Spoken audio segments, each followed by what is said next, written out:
Thank you, Velmi, and thank you, Ranga Tamariki, for inviting us. It's kind of mission impossible to report the results of crime and victim survey within 20 minutes. So my first suggestion is don't pay too much attention to numbers. I will bombard you with numbers, but it's more about story rather than numbers. And all the numbers are available from the website in many different formats. So, New Zealand Crime and Victim Survey. National survey, which substitutes the formerly run New Zealand Crime and Safety Survey, which was disconnected in 2014.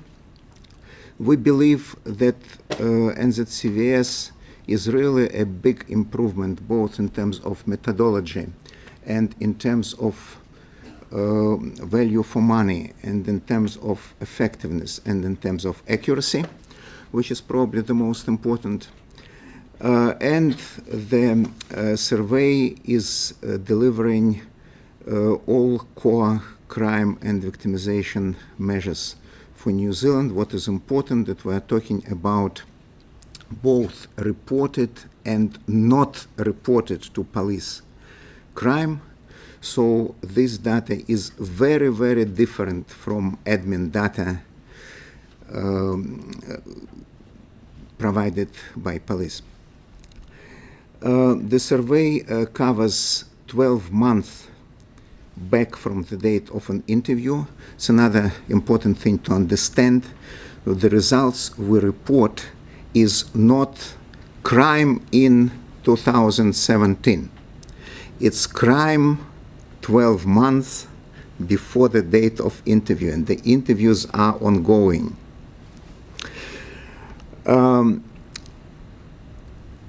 We interview 8,000 people annually, and meanwhile we have money for 3 years.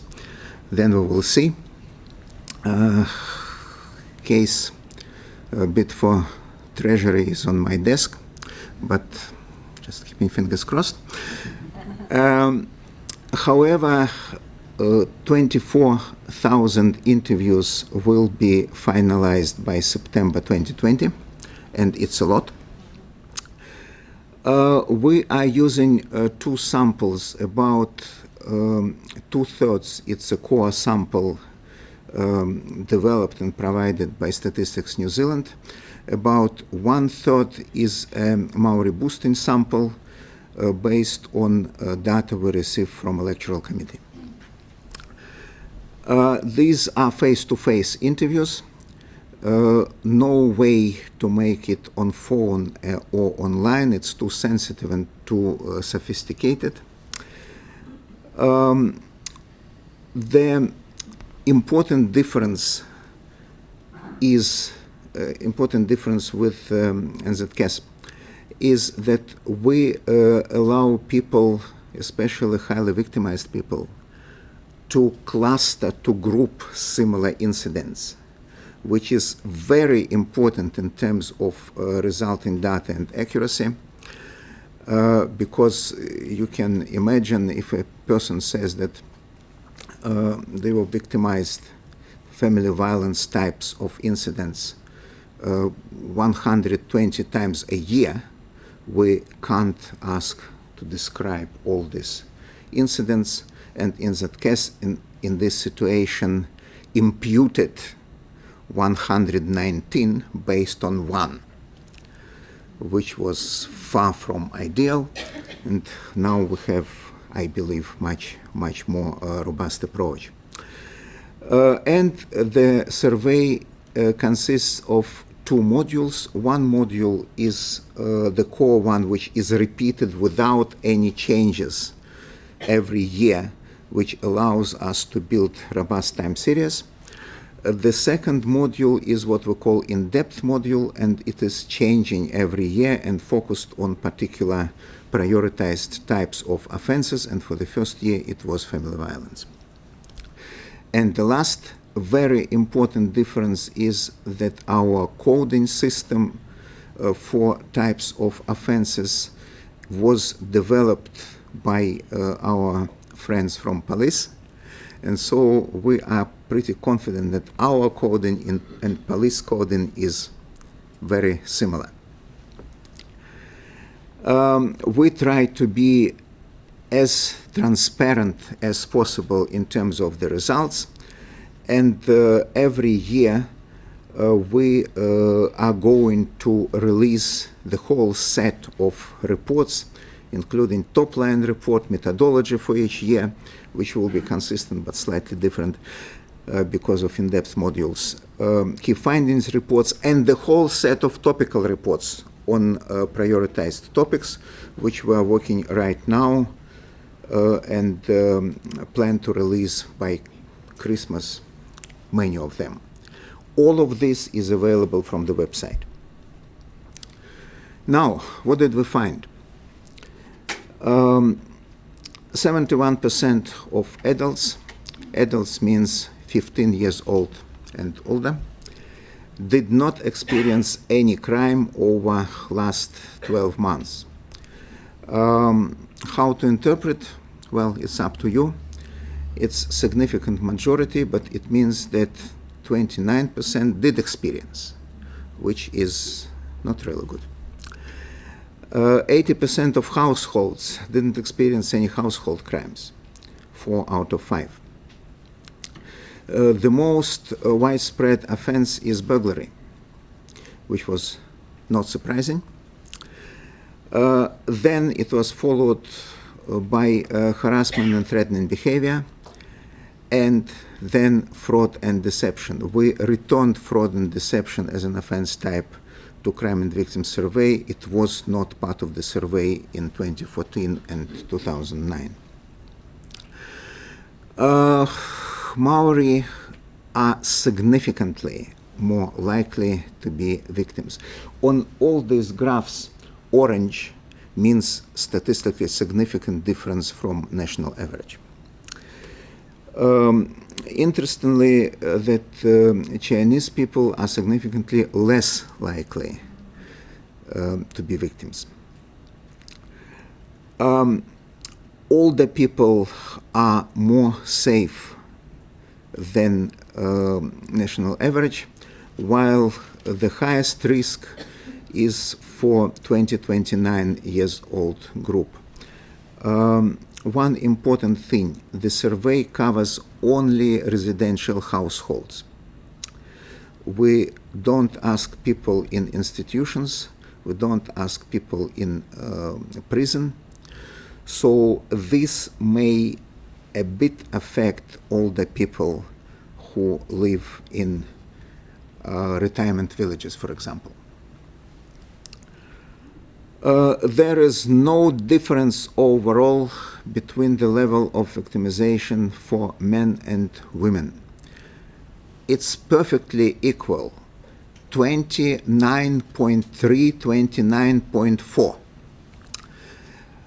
But when you will start breaking down these numbers by offense types, you will see in a few minutes the picture is hugely different. There is very little difference in crime between major urban centers, and you can see that we live in the crime capital of New Zealand, 33%, but it's not significantly different from all other urban centers. And again, you will see that if you will go down to suburbs level, it will change. Some more important findings. Very clear correlation, very clear dependence between the level of victimization and the life satisfaction. Perfectly linear, with very high correlation coefficient. I'm not talking about causality. I'm not saying that happy people experience less crime. Maybe it's other way around. Maybe those people who experience less crime are more happy. But still, there is a very clear correlation. Also, very clear correlation between the level of victimization and perceived safety of people, which is not surprising, of course. Surprising is that we didn't find any difference between disabled and not disabled people. We expected it may be higher for disabled people. No, it's not. And when we go down to offense types, grouped offense types, it's also not. However, there is a huge difference in victimization level for people with high mental health pressure. We had 3 grades: low, moderate, and high. Even for moderate mental pressure, level of victimization is significantly higher. Not surprisingly, the higher is the area deprivation where people live. The higher is level of victimization, especially for household crime. People with high level of financial hardship have more chance to be victimized. And those living in larger households, 5 or more people, more likely to experience crime. Now, this is a very interesting graph. 4% of victims report 50% of incidents. It's a hugely high concentration. And 11% of victims, 1/10, report 3/4 of all incidents. And we are currently working on a topical report. Who are these 4%? What is the difference between them and other people whom we should focus on in the first instance? Now, family violence and sexual violence. Family violence, for the purpose of the survey, is any interpersonal violence and some property violence, which is done by family members. Family members in a very wide sense. We always say family/whānau, so it's more than just immediate relatives. This includes intimate partners, of course, both current and ex-partners. I said that the survey asks about what has happened 12 months before the interview. There are 2 exceptions. We ask about sexual violence experience and intimate partner violence experience over their lifetime as well. And the numbers, the lifetime numbers, are really shocking. 1 in 4 adults experience sexual violence of different kinds during their lifetime. 1 in 3 women.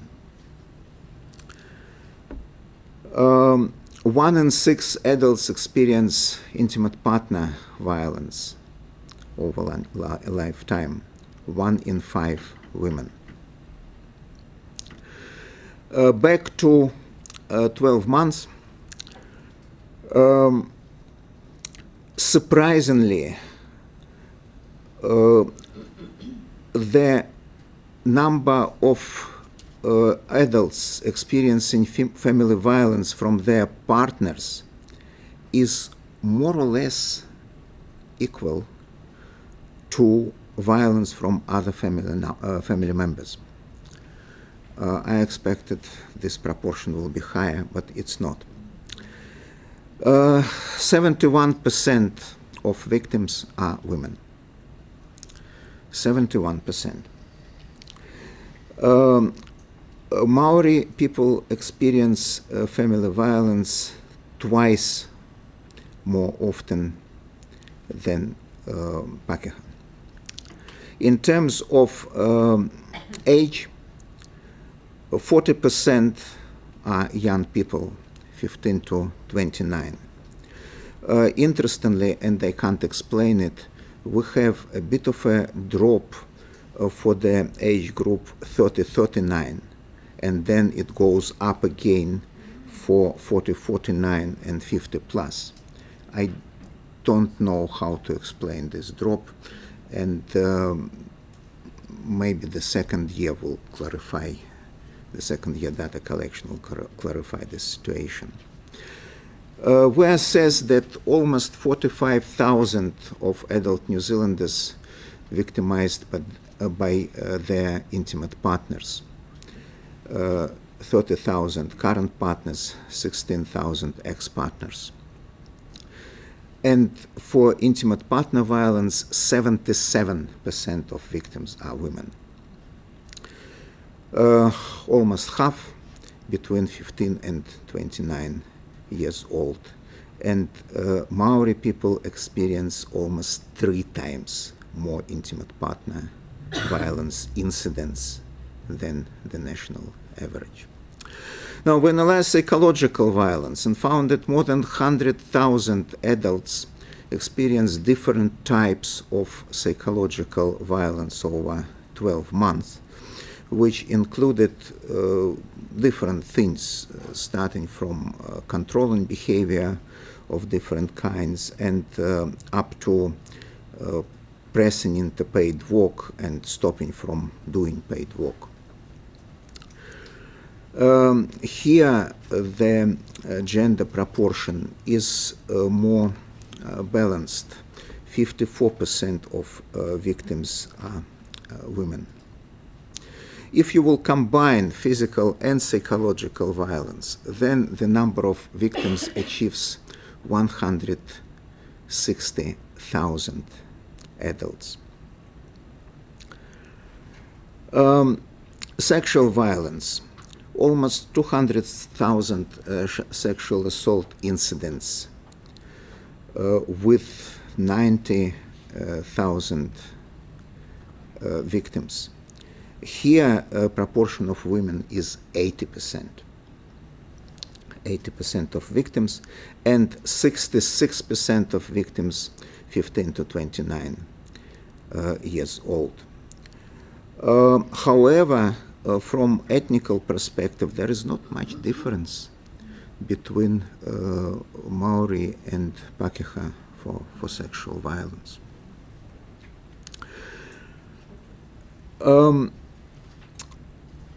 We tried to analyze what are the immediate drivers of crime, and of course it's a perceptual data. It's what victims told us, what they believe triggered the incidents.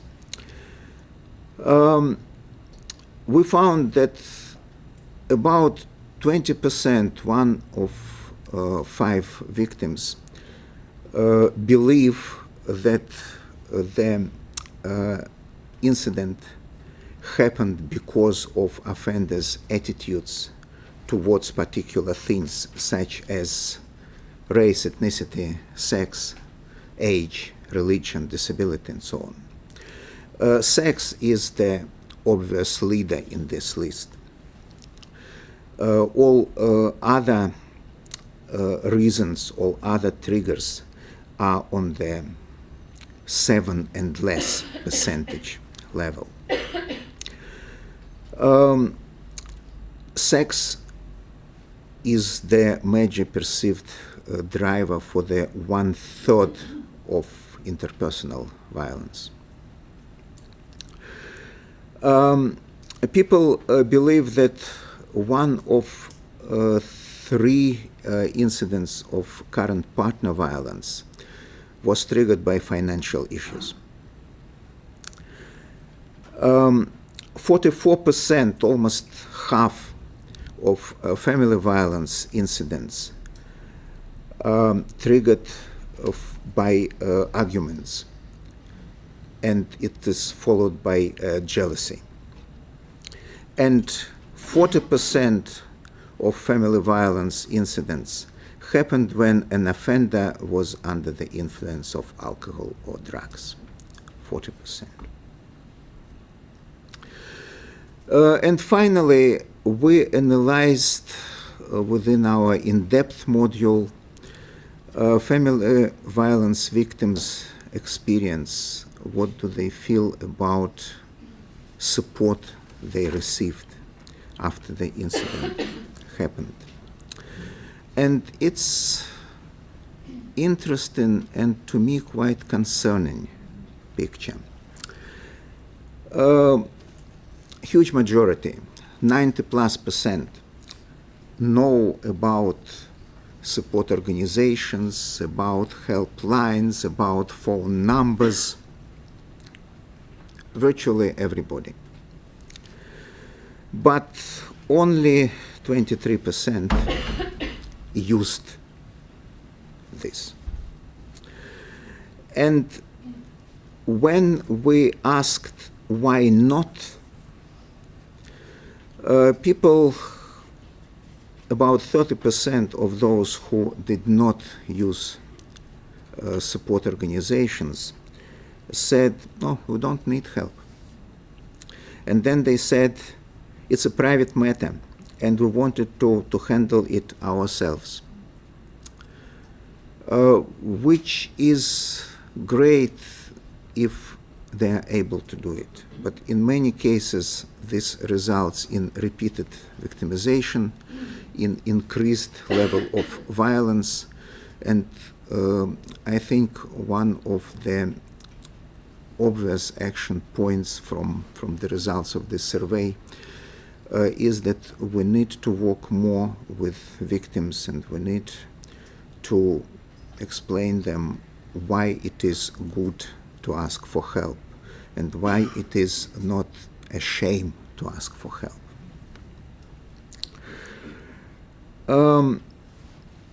Just about 23 under a quarter of all crime was reported to police. The percentage is very much varying depending on types of crime. 82% of theft from vehicles reported to police, which is not surprising, it's insurance. They have to. On the other hand, only 7% of fraud, which is probably also not surprising because in many cases people report fraud to their banks, to their financial companies, to their insurance companies, and not to police. I was surprised with the pretty high level of family violence reporting. It was 37%, compared to burglaries, 36%, about the same, which is, to me, a very positive sign. And interestingly, victims more often report, as Bronin said, the intimate partner violence than violence from other family members. My hypothesis is that intimate partner violence is much more repeatable, and victims just lose their patience, while other family members, it may be more episodical, less frequent.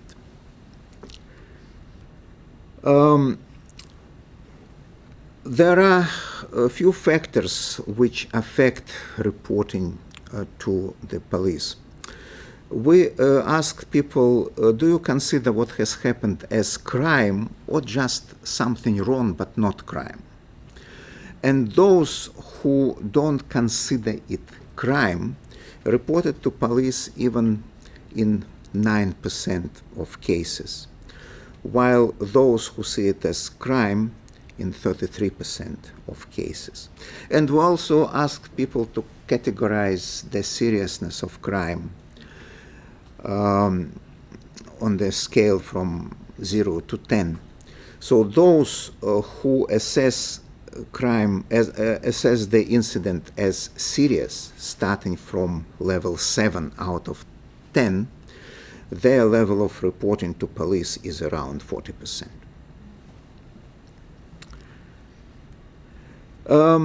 Finally, we try to use the survey data as much as possible to support policy development, operational decisions, and whatever management decisions. Because of this, we try to share this information as wide as possible. From September, I'm keeping fingers crossed, but from September we hope our database will be available from IDI. Disclaimer, 93% of the database, because we received a consent from victims for 93% of responses. Stats is using our victimization indicators for their Indicators Aotearoa project. We continue developing our website, and we hope in some time to be able to offer interactive tool for people to explore more about the survey data. And one thing I would like to urge you when you will use NZCVS data, please don't compare the results with NZCAS or internationally, because in many cases, in most cases, we are talking about very small differences. And these are different surveys. This is different methodology. This is different sample size. This is different coding system. So they are just incomparable, and the comparison may result in very misleading conclusions. Where to find? As I said, everything is on our website. We have there multiple formats starting from 150 pages full-size survey and up to A3, set of A3 infographics, and up to Excel spreadsheets with aggregated data. And you are very welcome to contact us and to ask any questions you have about the survey. Thank you very much.